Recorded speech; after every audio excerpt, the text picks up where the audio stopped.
எல்லாரும் பூஜை பண்ணுறோம்னு சொல்லுவா.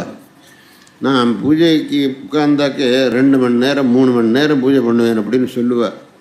அந்த 2 மணி நேரம் பூஜை 3 மணி நேரத்திலே மனசு அந்த பகவானிலே எத்தனை நாழி லயிக்கிறதுங்கிறத அவர் தான் கேட்கணும். அது ஒன்றும் கிடையாது. மனசு எங்கெங்கேயோ ஓடிக்கிண்டே இருக்கும். இது மெக்கானிக்கலாக பூஜை நடக்கும், அவ்வளோதான்.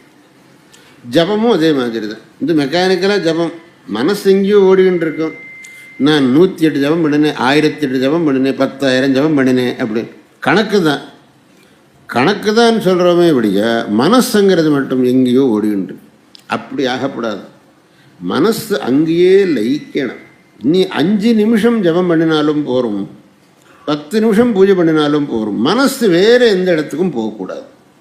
அதுக்கு முயற்சி பண்ணணும். நம்ம அப்படி செய்தால் நம்முடைய ஜபமோ பூஜையோ எல்லாம் பலிக்கும்.